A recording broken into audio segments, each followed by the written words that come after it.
Well, jeepers! You're listening to Smash or Pass. Hello everyone, welcome back to another interview on the JayBee and Milly channel. I am JayBee, and of course with me is Milly. Hi. And we have two very special guests here today. We have Marty Grabstein. Yay! And Paul Schoeffler. Hello. It's absolutely incredible to have you here today, of course, with Marty playing Courage the Cowardly Dog and Paul Schoeffler playing many characters such as Katz, Quack, Freaky Fred. If we could list them all, I think we'd be here for the entirety of our runtime. But thank you both so much for joining. You're welcome. It's a pleasure to be here. Pleasure to be here. Pleasure. So, thank you so much. I want to kick off with the start of the timeline in terms of Courage the Cowardly Dog and, of course, that program. How did you both first hear about the show? How did I first hear about the show? I was very fortunate. You know, they say, I mean, you know, it's always such a struggle to do anything, to get any kind of work in this industry. Once in a while, you get a gift, you know. And it's like, you know, you kind of earned the gift to a certain extent because of all the times when nobody gave a crap whether you lived or died. And it's still very possible that generally most people don't give a crap whether I live or die, but there are at least a few people. But I certainly digress already with the first question. Okay, let me get back on target.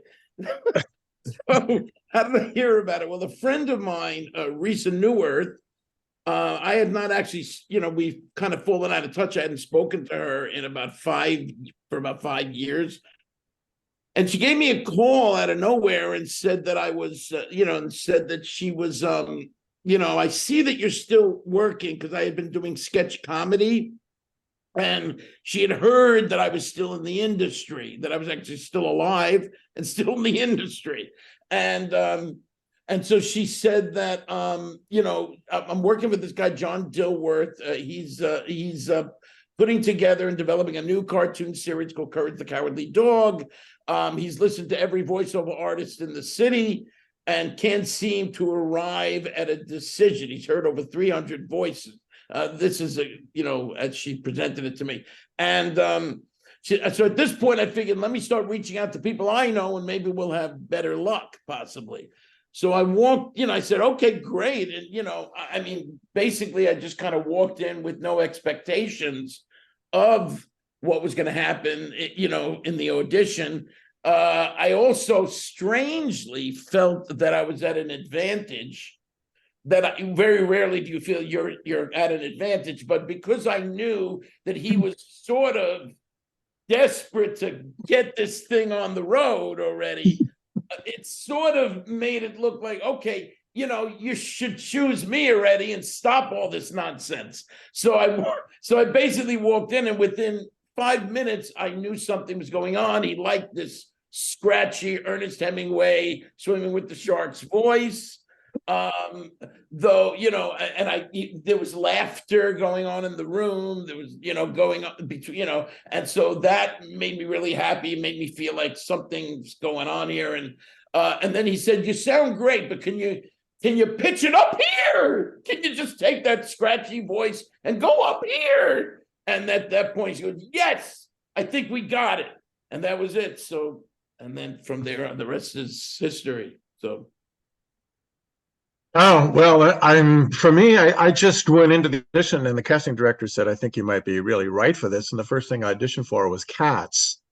And he was just saying, "I think your voice is right for this."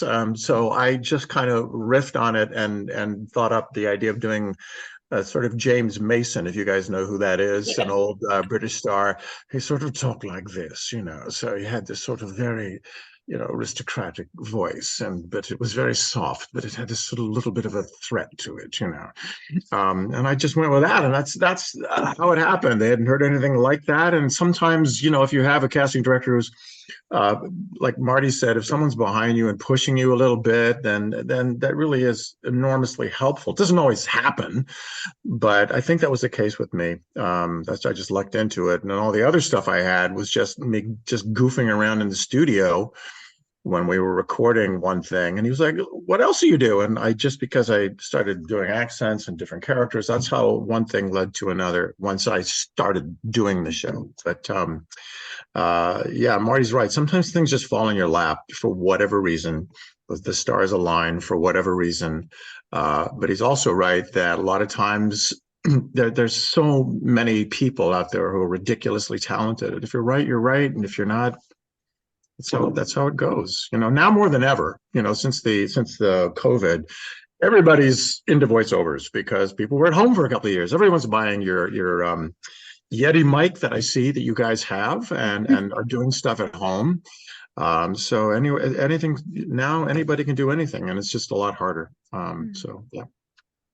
Well, would you say, Paul, you don't mind if I ask a question too? No, right? no. But JayBee and I know Paul doesn't mind, but I got to check with the proprietors of this. Feel free. Yeah, I mean, do you find? I mean, certainly, you had mentioned about now everybody's can do it, and people are jumping into it fresh, but. Wouldn't you say, though, that the real issue for people like yourself, you are a much more, I mean, Paul is an actual voiceover artist, per se. I wouldn't call myself, and I'm not negating my talent or my ability as an actor, but I would not call myself a true voiceover artist. I'm an actor who does some things, and maybe I'll do voiceover, maybe I'll do this, do that. And not that Paul is not that, but I'm saying, he is a skilled artist at voiceover. So you're somebody who I would think at one point, pre-Aladdin was, would be among the smaller group of people that they would go to bring into auditions to compete because you were, amongst the very skilled voice. I'm really blowing smoke up his right. I'm really send me money. But is it not? Would you say that once the stars, the big stars started doing voiceovers, that the whole thing changed really, and so it's even harder for that reason? Two things changed. Yes, a lot of stars started doing commercials, and then there was a strike that happened in around 2000, which went on for a long time, and it was only because of certain stars who stepped in and started saying things that the commercial companies, advertisers said, "Okay, we're going to settle this." But during that time, what happened is all of these companies went to Mexico, they went to Canada, they went to non-union places to record animation, commercials, all the rest of it, and that changed the whole dynamic of the industry. And what's happened in the last 4 years is George Floyd, the Me Too movement. Everything is dynamically just really, really changed. So everyone's being very conscious of not having blowback for not casting, people, and who might be a woman instead of a man, might be someone African American as opposed to white, or and you pick it. So that's just spread it, and as it should be. And the pendulum has swung not only in theater and film, all the way over to the other side, with respect to all of that. But it's going to be there for a while, as it should, I think. And then maybe somewhere down the road, it'll all end up somewhere in the middle, with more equanimity for everybody. But I think it's been a combination of things, honestly, Marty. It's just a lot harder now than it's been for a long time. Yeah, it's been tough. It's changed. So yeah. Yeah. Sorry, JayBee and Milly, we're just going off. No. It's Really the purpose interesting. of these, to bring you two back together, listen to kind of what you have to say as well. It's brilliant. Yeah, it really is incredible, because I always find it so fascinating to hear about everything that goes along behind the scenes. We've just recently come off the back of some strikes as well this year, so there's definitely a lot of patterns on things that, the more that changes, the more things stay the same. And I suppose as that pertains to Courage the Cowardly Dog, were things always the same, like the same vision for the show back at the audition phase, or were things very much different back then? Wait, I don't know. Go ahead, Marty. I mean, for me, they were kind of... You go ahead, because I'm not clear about the question. I suppose was the vision of the show, how much did you know about that at the audition phase?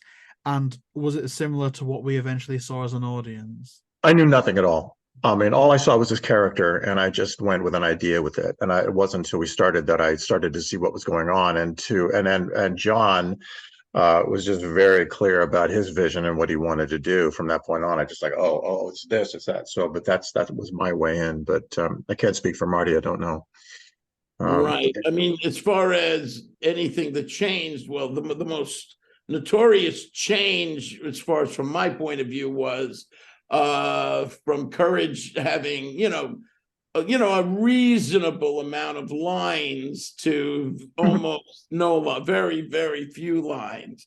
Not that he was a line run character, but he would say Muriel, and oh, I just got I'm feeling something bad is going to happen, or whatever, things like that. And then people kind of, I think, that was part of the whole. And then I found out after the first season, it was kind of a hard thing that they made a different decision to kind of rein down the amount of lines that Courage was going to have, and the ego of an actor is affected by that. Even they said it had nothing to do with you; it just had to do with the idea that we felt as if, and it was kind of explained to me that we looked at focus groups. He put this in front of focus groups, and the most responses, the biggest responses that people were getting was when I would be screaming, or when I would be that kind of stuff. And so because they loved that so much, they found that much funnier, the struggle, and they didn't feel that the line, they felt that it was sort of like slowing things down, or not quite, they went with that kind of concept. And I'm not altogether sure, I understand why, because it's always, let's streamline, whenever you're looking at this sort of thing. But I wonder, listening to focus groups can be a dangerous thing. Yeah. But your interpretation of what they're saying, of what they're responding to, is off. So I wonder if the people that are listening to the focus groups are the right people. I don't know. I wasn't there actually, so I'd be, but what I find interesting is, because I've been doing the convention circuit a lot, I'm seeing people, and all they're doing is saying, can you say Muriel, say, all the things I do for love, they want me to say the lines. So I say them for them. Mm-hmm. So a lot of these kids or people that grew up on it are saying, I don't know why so it's a funny thing. They love the show anyway, because I think they fell in love with the characters. So once in a while, he still would say Muriel occasionally. Or he would say, he'd count 1, 2, 3, like those aren't words. Very, very strange. It was forever a thing. So that, for me, it was a strange thing, but it was also another challenge for me, because how do I keep this thing alive without one? So I really had to find creative ways to just, let that kind of thing come through anyway. Can I just jump in here? Because it was going on in my head, and I thought about this a lot with you, Marty. Forgive me, JayBee and Milly. I just want to follow on with this, because you guys probably relate to this, or maybe have this question in your head as well. Because my kids watched Curious George a lot, and there was a character, the George, who didn't say anything. He just had to respond vocally to things, and I was just marveled at the way whoever that person was able to find all these different things just by, just all these different emotions just by grunting or making a noise. And I thought of you a lot. I was like, God, it must be something similar for Marty to have to do Courage like that, and then keep finding or trying to find different things within all of that, so it doesn't become a repetition of itself too much. I mean, it is, because I like that, but at the same time, you're always wanting to, flesh it out a little more, and But anyway, that was just something that went through my head. But yeah, that's a skill, very skilled to do that. Yeah, I mean, to be fair, I was given a lot more leeway than the Curious George, because he's such a timid character in terms of his vocals. True, right. Whereas at least I was allowed to, I'm able to do that. It's almost as if the frustration of not saying lines, not saying, like I can't say lines, so I'm going to say it like this. It almost, provided what was needed without the lines, actually, Right. to be fair to the people that made this decision. I just, it is funny though that I'm hearing people saying, we liked it better when you were saying lines, which was the first season, But Interesting. Yeah. I must say, we've certainly had to come to terms with associating the words focus group with some form of heartbreak of an iteration of something that could have been that we didn't get. And so it's certainly, we would have loved to have seen that version as well. Although, like you said, it was a great talent to be able to portray all that emotion with just sound, which really is interesting. And can I ask, do you remember from kind of like the time frame really of the moment you were both cast in Courage to when you actually started work on the project? Is it for Marty or for me? Both. You got it. How long a period of time? Gosh, probably a couple of weeks. And I don't know about Marty. Maybe he was clear about what. Well, here's the funny thing.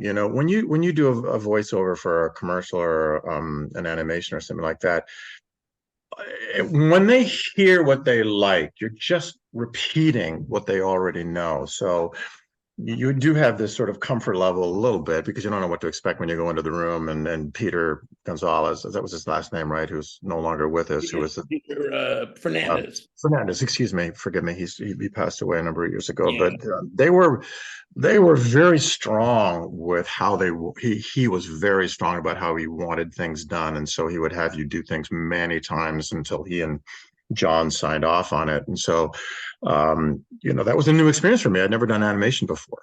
So I just you had never done animation before Courage? No, I'd done a lot of commercials. Yeah. But I had never actually done animation until that point. And I found it very physical, very demanding. So I got in the room. That's where I met Risa, and she's a psychologist right now, just so you know, probably because of dealing with people like us. So yeah, I'm thinking of that it would be challenging for you because you did have, first of all, multiple characters, and your challenge was making sure that Katz doesn't sound too much like the Fox, right? You did the Fox too, right? I did. Action of it vocally, and then each recording, there was more of a chance to not quite get it right. Yeah. Which is for me, it was sort of like, well, how far was it? How far were my constraints? It was pretty much within this constraint.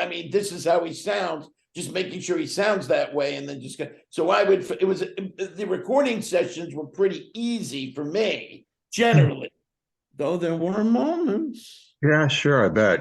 So JayBee and Milly, as you guys know, when you're in the booth, you're just trying to give the director and the writer what they want, and often you'll record something and then they'll turn the sound off so you can't hear the discussion that's going on about what you're doing, and then they'll come back and give you another suggestion. So you're sitting there going, God dang, I just want to get this right, whatever it is that they want. So there's that pressure that's there because as Marty said, sometimes it's not going quite the way you want to, and you're just trying to find what it is that they want. That's just how always I've worked in whatever format it is on stage, or you're just trying to please the director, unless it's a ridiculous request. But it was a lot of pressure, to be honest with you. I certainly felt a lot of pressure until they were great. They were really nice guys, and I got on with John, and it was a lot of fun more than anything else. But you always feel the pressure. You're doing something pretty cool, and you don't want to, F it up, Yeah, it's interesting. I didn't realize that this was your first animation thing. And so, certainly mine. And so it was like, yeah, I'm the title character. So, I felt the pressure in that respect to make sure, that I'm good. And then of course once as I said, it became more pressure from season 2, 3, and 4 because of the reined in choices to be able to have. But also it's funny because one of the things is, and Paul said this, and to kind of expand on it, is that you just want to give them what they want, but sometimes they don't exactly know what they want until That's they right. hear it. 100%, 100%. And I am convinced that John was not sure exactly how courage was supposed to sound until I came in. And he thought that's how he's supposed to sound. Because he'd heard all these experienced voiceover people, and then this guy walks in who has no voiceover experience, really, to speak of, somehow just sounds right. And you only know it when you hear it. So it's almost like the same way, even in the booth, I would think. All right, so we're going to go over this. You think Peter Fernandez sat down the night before and analyzed the script and said, I think this one should sound like that? No, he got the script, he threw it down and said, okay, so let's go to this. All right, what are we doing? Number 1, Courage says, what'll I do? What'll I do? Go ahead. And that's it. He just went to that. And if it sounds good, to say, all right, I think we got it. Good. And then sometime, go ahead. No, go ahead. Finish your thought. So what I had a very, I tell this story sometimes because it's really hysterical, and it kind of sums up the absurdity of our existence sometimes, which is that there was this one moment where Courage I don't know what episode it was, where he pops his head, like up through the hole, makes a hole in the floor of a forest, right? In the ground of a forest. And he somehow went underground, and boop, his head is looking around. He's in a dark forest, right? And just his head is out, and he goes, that, just HMM, right? Which I would do numerous times. It was one of the things that I would do, right?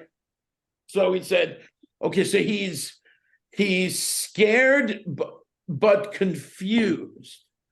So I would go, no, I'm not hearing scared. I'm not hearing scared. Exactly. So I would be like, no. First, now I'm hearing 2 syllables. No, just one syllable. And I'm not hearing confused. And then I go, Now, see, now you lost courage. Now I don't hear courage there. I would say that to me. You got to go back. I think I must have done at least 20 takes of this thing. And at the end, we would be sitting in the booth, and they push a button and they talk to us. And they took the finger off the button, and you can't hear what they're saying to each other. You see these. Yeah. You see these mouths consulting. Okay, so So you don't know what the hell they're saying. So over and over again, I would see this. And then finally, he's at the last take, when he kept going over and over, he goes, I know we have it in the library anyway. So, so essentially it was I did all those 20 takes, and they didn't like it. Essentially, they weren't happy with the final take. They weren't happy with anything I did on. So they said, we'll get it in the library somewhere. It was just the absurdity of that. And I was bummed out from that. I was bummed out because sure, you feel like you let them in, right? I know, right? So JayBee and Milly, you should know that, and Marty probably knows this too, what he's saying is true for the voiceover world in general. if you know when you walk in to do a voiceover audition, or you've given one, and you have this long description of what they want the voice to sound like, you know they don't know what they're looking for. They don't know what they're looking for. They just go, they're thinking, we'll know it when we hear it. But they're giving you all this direction, which just exposes them to not knowing what it is that they want. And the story I relate to this was a story for American Pork. They were looking for a voice for Pork, the Pork Association of America. And we walked in, and it's going to be lots of classical music, and it's going to be all of this and that and that. And at the end, it's going to go Pork. So went into the audition, and they said, Paul, it's great what you've just done. Can you make it sound a little more whimsical, ominous? And I went, whimsical, ominous. I mean, said, could you give me any two words that more diametrically opposed than those two? I just went. So I did that, which was probably exactly what I had just done. And they go, that's great. Can you just do that now an octave higher? And I went, they have no idea what they're looking for. They have no idea. I just started laughing. But it just tells you that a lot of times they have no idea what they're looking for, you know, and they'll throw these things at you that just will confuse you more than help you. Yes. So. But sometimes they don't get it. They don't like know. Even after a million takes, you would think, all right, I think we got it finally. Usually that's the case. Once in a while, you never get it. Yeah, well, I had to do the zombie. I've told the story before, but they had to do a zombie episode, right, where the dead guys were directors, and they kept telling me I wasn't dead enough. You know, I was doing this voice, and I shredded my chords, and I go, no, and they're like, no, you don't sound dead. You don't sound dead enough. I'm like, what the fuck? What does that sound like? Who was telling you that, by the way? Peter and John. Oh, John was there for that. Yeah. He wasn't always there. Can you sound more dead? And I kept thinking, okay, now they're having me on. They're basically pulling my leg because I don't know what else to do. I won't be able to speak for a week after doing this audition. So anyway, that just tells you, this is the world that they live in, Dead. That's hysterical, Paul. Anyway, we're talking away, you guys. Go ahead, ask questions. No, it's just so interesting to hear about how specific that they wanted the voices, although sometimes they didn't know what they wanted. They were kind of just hoping that something was going to happen that would resonate with them. But it's really a credit to both of you, the fact that these characters resonated with so many. And a lot of people on the internet, and I'm sure you've heard this through fan mail or convention circuits, but Courage the Cowardly Dog was a lot of people's first gateway introduction to the world of horror and scary. Is there any episodes or characters that stand out to you both as being, what you would imagine would have been someone's scariest episode? Freaky Fred. For me, Freaky Fred. I've looked on YouTube. There's a couple of episodes that are like 2 million or 3 million. And people have written about what are the scariest characters in animation, and Freaky Fred was up top 5 or something. I think they knew it was going to be intense when they did it and weren't sure. And it was very much a risky thing for them to do. But that one more than I read so many things, and people said so many things. People have contacted me and said that you scared the bejesus out of me when I was a kid. And I think that was a real risk for them to do that character. Because it was like walking that line of almost I don't know, it's almost like child molesting or something. It's close. It's just walking that line a little bit, It feels Courage is not a child, but the idea that he was like this creepy uncle coming in, and the implication is that they don't know, that he's this way. Muriel and Eustace have no idea. So this is what happens with with molestation and sexual assault and these things, right? Yeah, and there's nothing sexual about. Well, it even worked up because the shaving made him happy, and the word naughty conjured up, that word naughty has followed me around. I can't tell you how often I get that all the time. Could you do it for me? Just like do a line. I'll tell you how I feel about hair. I feel very naughty. But they had me do it so many different ways, and oh my God. I have a question for you about Freaky Fred. Okay. Yes. So obviously you saw the episode, right? Many times. Now there's one moment, maybe 50% of the way through or 2/3 of the way through, where there's like, it looks like the camera kind of pans into this jar on a shelf with some kind of unidentifiable furry thing inside of it, which is really messed up. What was it? I know exactly what you're talking about. I think it was supposed to be either a guinea pig or a hamster or something. A hamster would be hairy. So if you took all the hair off a hamster, it would probably look like that. Was my thought. It was in a jar. What was it doing in the jar? Was it dead? Was it? I have no idea. That's, I think the idea is that so creepy and weird that we don't exactly know, but it has stayed with me. That image actually stayed with me and made me uncomfortable, But I didn't know what it was, and there was no explanation of it. They just showed it. It seemed like not clear, which was, I think, by design. Like, guess what that might be? Who the hell knows? So yeah, they did walk the line on that one. They walked the line on that one. But the other one that is pretty, pretty scary for different reason, I think, was the King Ramses curse thing, right? That one, because, and that, I mean, I would say probably just based on my experience with the convention people, that almost everybody, that is their favorite episode. And I think a lot of it really has to do with the simplicity of this 3-dimensional image in a 2-dimensional world, right? I think, and that alone, made, brought chills to people from the way it was done. It was very, very effective. Yeah. And that was Dilworth, by the way, right? Yeah. Dilworth's voice, right? Yeah.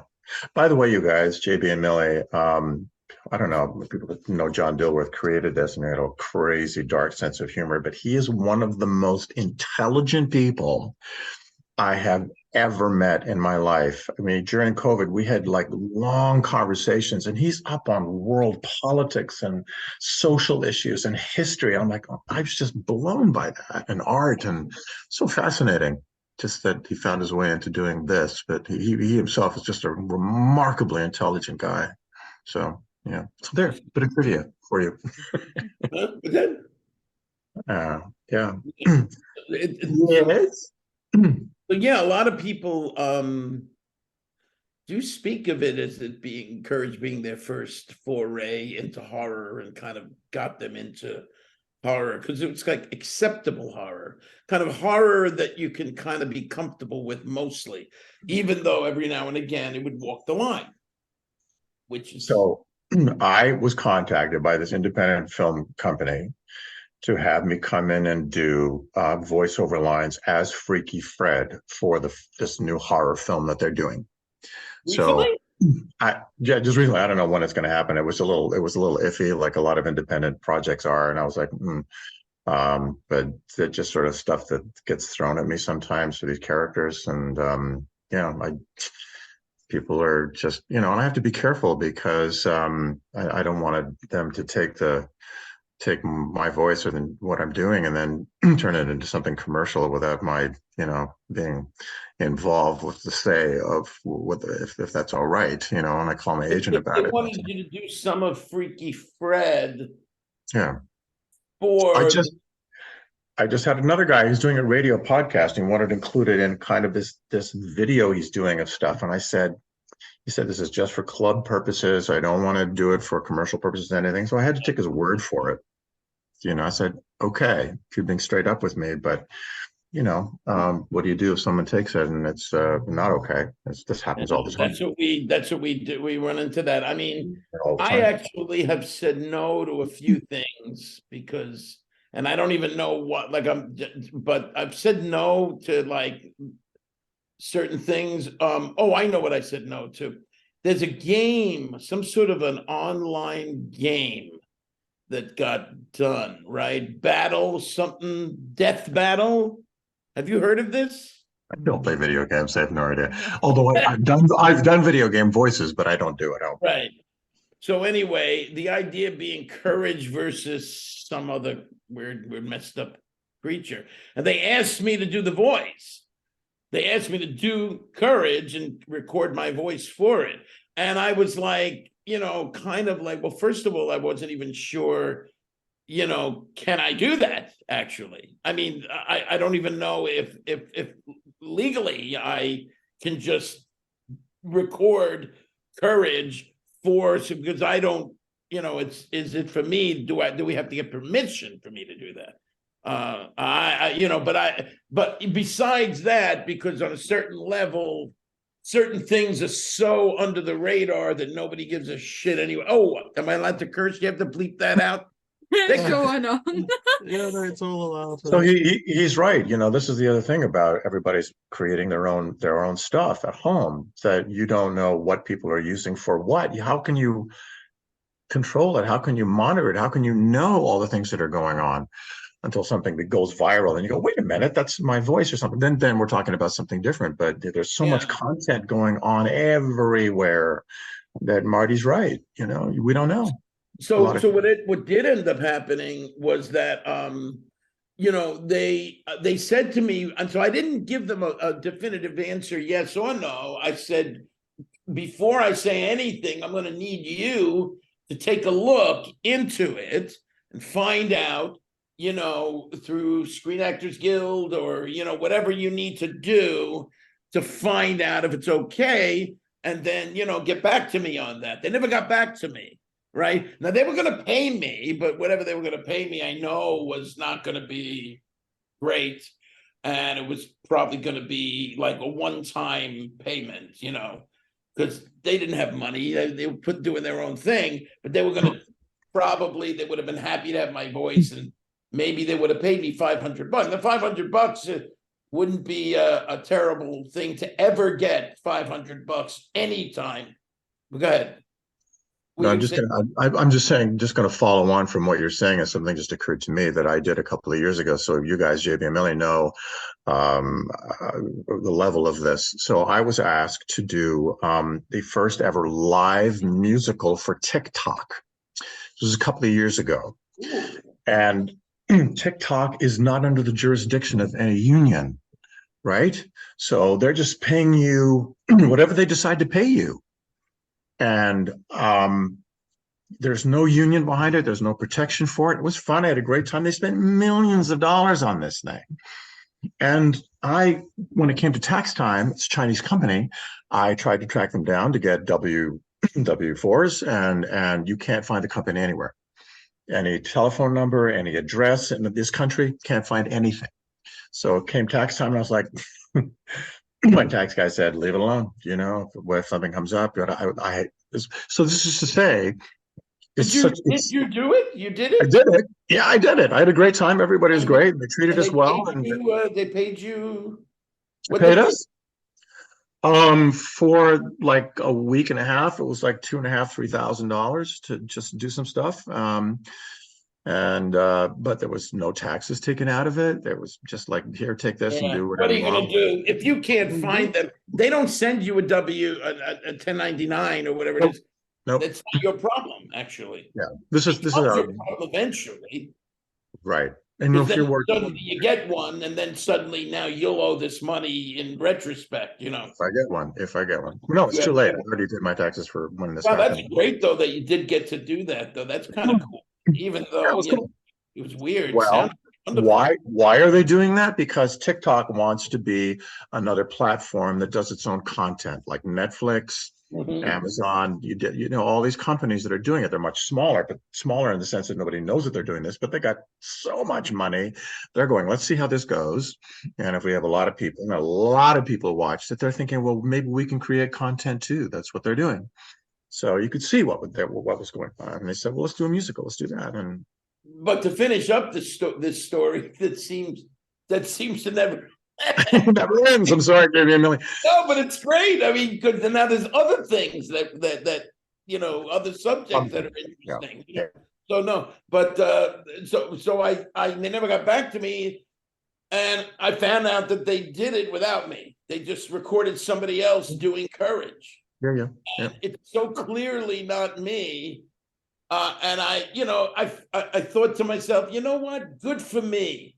Screw them, because they didn't have the courtesy to get back to me and get a hard no. They just kind of chicken shitted it out and went the other way and just went ahead and did it. And they figured, who cares? But I did have, because people do watch some of this stuff, I know. They didn't have the courage to come and ask you.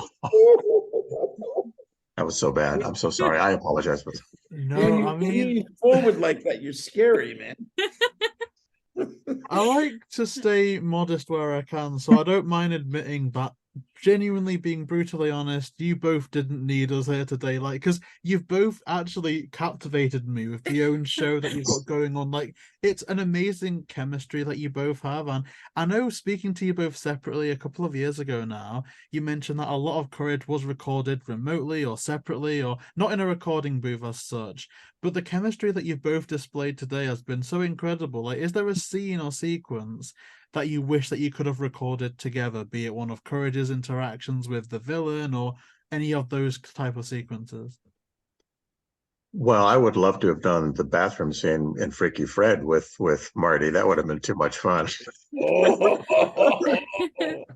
That would have been crazy. Yeah, I mean, I think I told this story. I was doing a Broadway show with Wayne Knight, and he did the Chicken Man in Toy Story 2, if you remember. And, yes. and I said to him, well, Wayne, you did Pixar. I mean, I've done Courage and some other animated stuff now. And I said, and it's so seamless what you guys do. Are you guys ever in the room with each other? He said, never. I said, what? Because it sounds so unbelievable, the chemistry that they have with each other. You watch Toy Story, it's unbelievable. No, they're never in the room with each other. So even in Toy Story, they don't do that, right? Even Pixar. People are busy. They have they're in different projects, and right? So getting people together to do these things. Exactly. Exactly. You get these big stars and big names, and we can't come in. Sorry, we can't. We're just gonna have to send it to you remotely. Do it, Yeah. No, but Courage was not done remotely. None of that was done. No. I'm saying no, not then. It did not at all. But I'm saying now, probably, yeah, probably. Who knows? People have their own studios. Yeah. I know a lot of people that we speak with do say it's kind of what they miss the most now is that you don't get to go in, you don't get to interact with people. But like you say, from the interactions, you can barely tell that it's not been done together. It always seems so seamless. Crazy. Yeah. And I guess kind of a new topic that I kind of wanted to introduce is that you've both done GalaxyCon collabs. I was falling over my own words there. Do you have any favorite memories from being at those, from interacting with fans, that sort of thing? Oh, Marty's done most of that. I really haven't, to be honest with you. Which we would like to rectify that, man. We got to rectify that, right? Okay. I have to defer to you because I don't know how to make that happen. I have no idea. So. Okay. Wait a second. I thought that. All right, we'll talk, because I was under the impression, I didn't know, but I knew that Neary, the guy that had gotten us all together. Oh yeah, Neary, yeah. No, he never. He was really wanting, saying, "Hey, we got to get him to conventions and stuff." Right. I know you have his number, so I guess he probably. Because, well, we'll talk about it. I don't want to waste time here talking about that. Let's talk on the phone about that. Okay. Yeah. But Sure. Yes, but I think you mentioned GalaxyCon because that one thing that we were all together on was just astonishingly wonderful. Especially in light of Thea being there and, I mean, it's unbelievable. We did a convention there. I mean, it was a Courage reunion of a sort, right? Yeah, it was. It was me, Muriel, and the man of 1,000 voices, the Lon Chaney the third, and the creator John Dilworth wearing a propeller hat. Oh, that's right, exactly. Yes, but that was a wonderful memory, boy. That was cool. You saw that, JayBee and Milly, right? Mm, I did. Well, they did. Yeah, I'm sorry, but yeah, of course I saw too. Yeah. The only time I ever remember all of us being together was at a party, a couple of parties, Marty. But other than that, you guys, JayBee, that's really the only time we were all together. Yeah. Isn't that crazy? For all the stuff that we did. We get together at the party and we're like, oh my God, that's you. And that's how we get to know each other. But we weren't doing what we're doing now, being on Zoom and doing all this stuff. So it was just a different dynamic, right? It is this is the best thing about Zoom. I got to tell you, it's like I'm talking to you guys from England, man. You're in England? Right? Oh, they're in England. You're not. Where are you? You in New Jersey? I'm in Turkey. No. I didn't know where you were. I know they are, but I thought you were referring to yourself. Jersey. You in New Jersey? I'm in New Jersey. Okay. That was me doing an imitation of you doing an imitation of me. I think that's what that was. Oh, we're so stupid. We are. And yeah. That's incredible. Oh, it's so much fun. Like for your fans, this is like local color. We're just riffing and goofing around and saying nonsense stuff. It's all meant to be there, right? Doesn't have to be that. What did you say? It's a free for all. Free for all. Well, I can say that I've been nothing but entertained for the last 50 minutes. It's been amazing. I mean, honestly, I'm just enjoying sitting and listening. Yeah, I almost want to try and convince you both here right now to start a weekly podcast together, because I would be right there, notification bell on, subscription going, like I'd be right there with it. So I'm not sure how much you would have done this then, Paul, because especially with those convention circuits, but also the merchandise as well. We've got, I think when we first spoke with you, Marty, they just announced the first Courage the Cowardly Dog Funko Pop, and now they've got flocked ones. Like, have you both either been asked to sign any like merchandise that's been like exciting or anything like that? Again, I am in the. I mean, this guy is in the actual voiceover world where he works as a voiceover. No, not a lot. Honestly, a little bit, but not a lot. Not anywhere near close to what I used to do, Marty. Not at all. Really? No. That's why I'm telling you how things have changed. Absolutely. So this is in fact the most recent change. Well, I just assume you'll just keep going. Everything goes forever. Nothing goes forever. Nothing goes forever.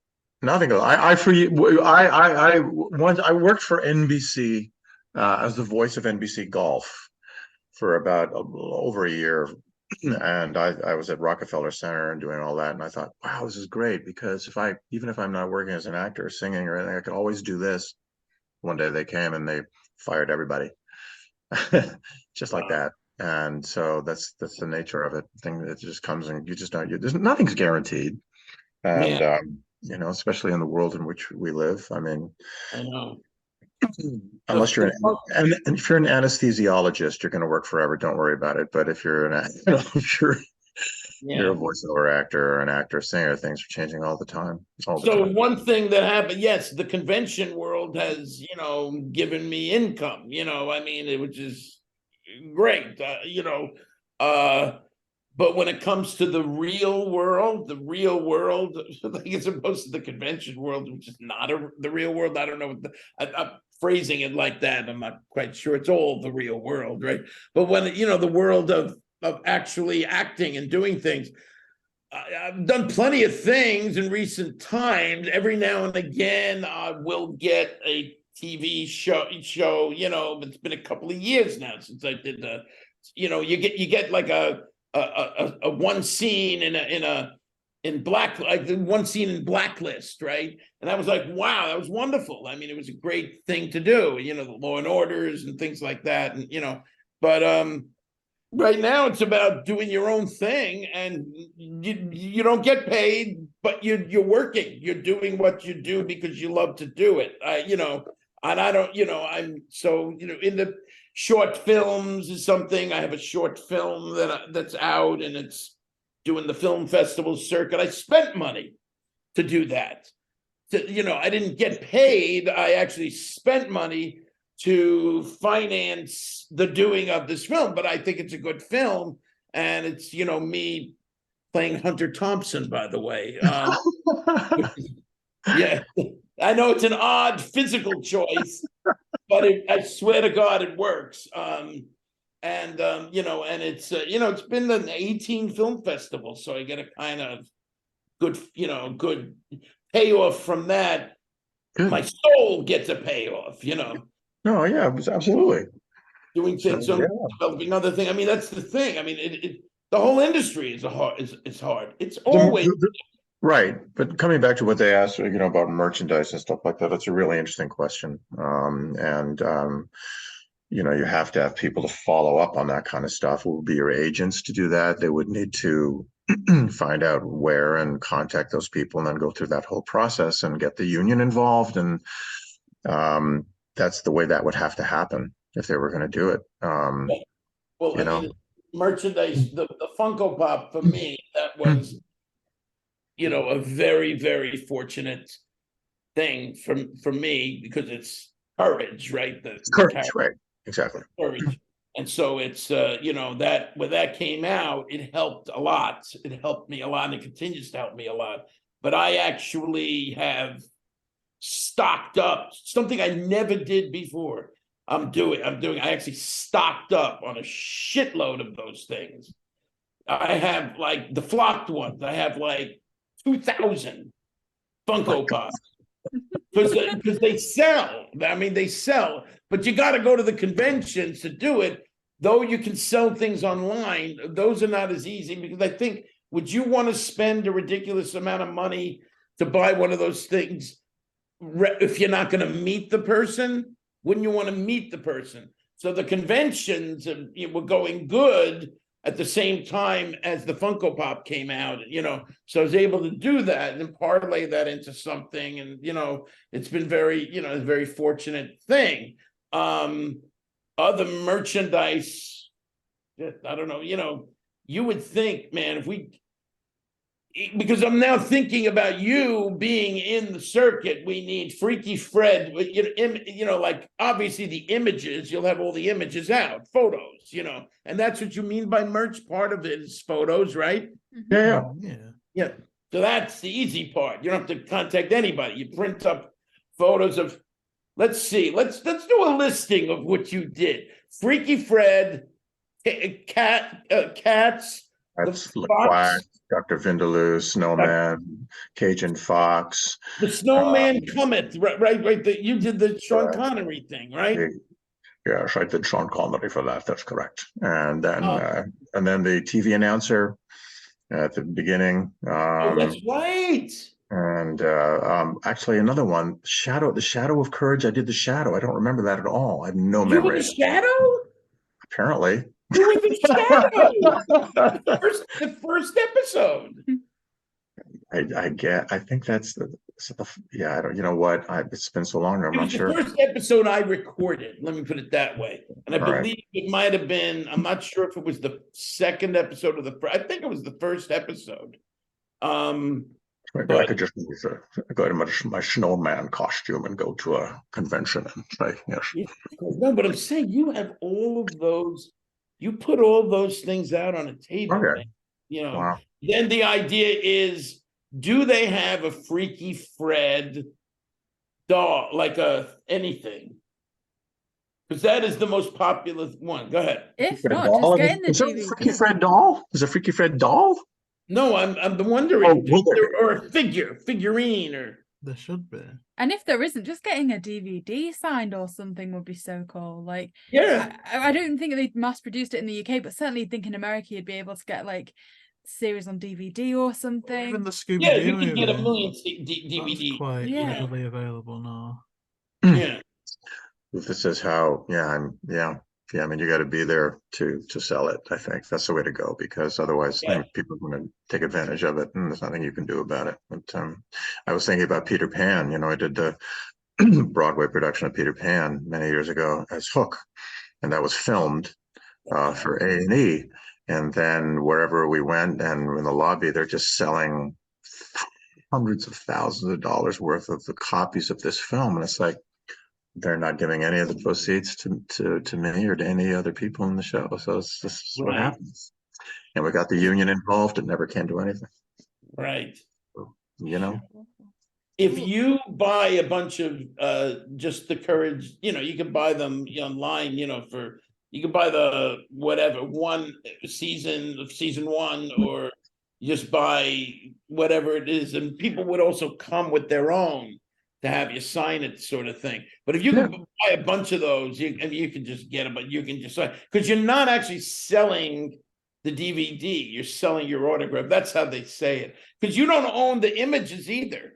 You're not supposed to sell the images either. Right. You've got everybody in the whole convention world, thousands of conventions, everybody sitting out with these photos out that they're technically not allowed to sell.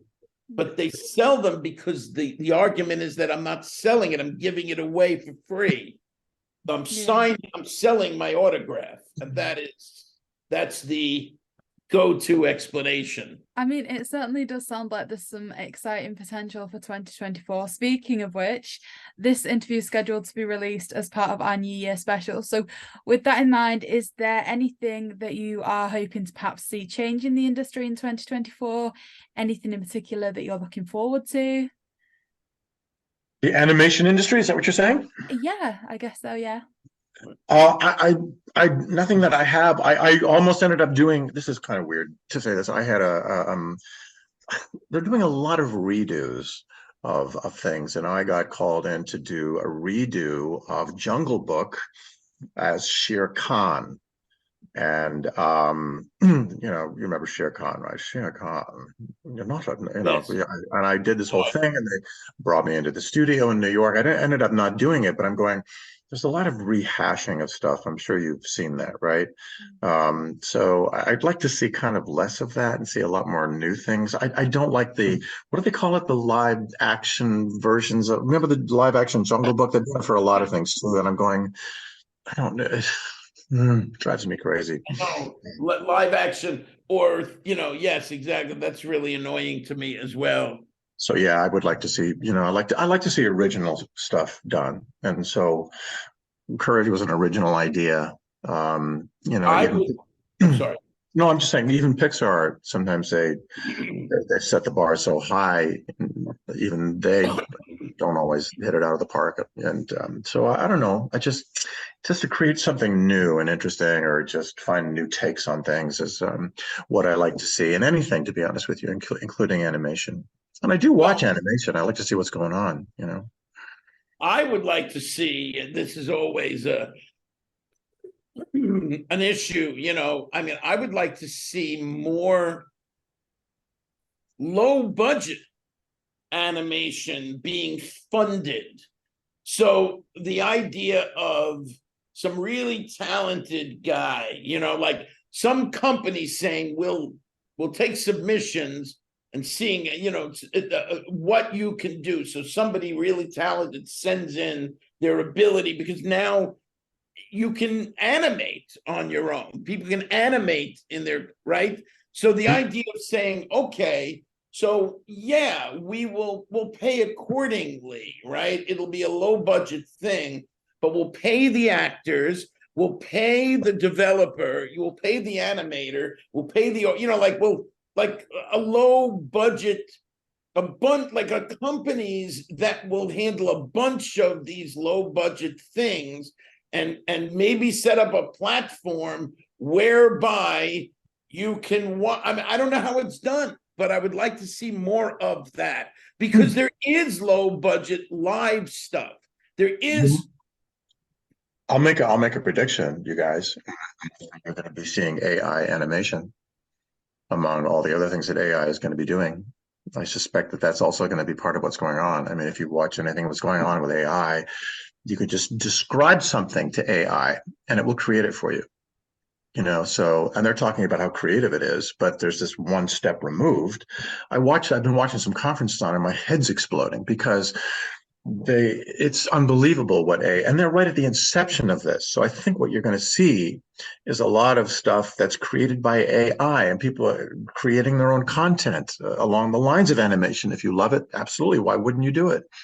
You can do graphic art, you can do all kinds of things. So why would you take animation out of the picture? Of course you can. So that's probably coming, Is that good or is that bad? I think it's going to be very good and very bad. They're going to have big ups and big downs, and it's very complicated. I watched an AI or listened to it. There's actually an NPR thing on this woman who wrote a book about facial recognition. It just set my hair on fire. It was so terrifying because they have billions of photos of people around, more than like 6 times the amount of people on the planet. They have pictures. So, and this is just the beginning of it. And so, yeah, and people can do whatever they want with that. Yeah, there's definitely some new developments going on. Now, to get into the process of wrapping things up, obviously we've got, of course, you, Paul, on Cameo, we've got Marty in the convention circuit. Is there an ideal place for people watching to keep up with both of the things that you've got going on and that your works, in fact? I got a lot of stuff from Courage on that. If they want to go see it, Cameo is a good place to go. For me, through my agency, just contacting me directly. That's the way to do it. I do a lot of teaching. I do a lot. Media, Paul? Do you have social media? I'm careful with it. I don't do Instagram. I have a YouTube address. I have to have a TikTok one now that I'm doing. Facebook? But I'm not a big social media guy. I'm really not. I know. I now am, but I never was. And I still don't have a proper Instagram page or a proper Facebook page, but I have the business page. In other words, you can't, I don't have a personal Instagram page or a personal Facebook page. It's like the fan page is what it is. So I will, I don't like post, all right, this is me and my family, and we're having breakfast, and it's just not that kind of thing, because it makes me a little nauseous sometimes. Like, why does anybody give a crap to see what I'm having for breakfast? But JayBee and Milly might want to know what I'm having for breakfast. Who knows? Quien sabe? I have no idea. Yes, you sounded like Mr. Rogers. Yeah. No, God. The man is too damn skilled, man. What? No. Frighteningly skilled. God. You're very kind, but it's not true. But thank you very much. Oh, you did Freaky Fred for me. I'll do Katharine Hepburn, boys, if you like. I love doing Kate Hepburn. She's one of my favorites. I especially like doing Kate Hepburn when she starts saying profane things. I love doing that, but I can't do it I won't do it on this program. On this program, the word program that's a word that David Letterman used on the program today. On the program, use that term. Yeah, they're gonna go back and edit the heck out of this, I'm sure, Marty. But I said numerous things, right? I mean, brilliant. we're a lot more relaxed with this now, but there is one F word that you dropped in the first interview we did, Marty, and I bleeped it out, and to this day, people are still asking for the uncensored version of that. And I've got it, but I'm like, okay, maybe bleeped it out, huh? I bleeped one F word out, and people really wanted to hear it, and I'm like, maybe one day I'll release but like So you will be bleeping out some of what I have said today, right? JayBee, you're the editor, will you be? Unless there's an F word, I think I loved your filthy mouth, frankly, Marty. I thought it was fantastic. Paul, we really let's have a conversation again, please. Let's as just not live. Like, You got it. even though these people are lovely, you know, they're They're wonderful, very lovely, very lovely people to tolerate us and let us do this silliness. It's great. silly stuff. Oh no, it's been And absolutely incredible to have you both here today. Like genuinely an absolute honor. Like it's just been absolutely incredible. So yeah, I suppose that does wrap up all of the questions that we had for you today. Just once Yeah, again, good. thank you both so much for being here. Thank you very much. It was a true pleasure to be back again and talk with you guys. You're wonderful. Thank you. Thank you very much. I really enjoyed it. I'm sorry. I know when we did, I counted, we had 25 exchanges, 25 emails before that this finally got done. Oh, It's your fault. Mine was easy. I just said yes. Whatever time you want is good with me. Oh man. oh gosh. Well, thank you guys a lot. Thank yeah. you. But, It's a you know, pleasure seeing you, Paul. It really You too, is. Marty. You too. And I'll talk to you soon, absolutely. And we'll discuss. and of I course, will. I'm thank going to you. text something filthy to you right after we get off this Please conversation. do. Nothing freaky, Please. of course. But yeah, thank All you so right. much to everyone for watching this. If you do want to see more, then please like, comment, and subscribe, and have a happy new year. Happy New Year, everybody.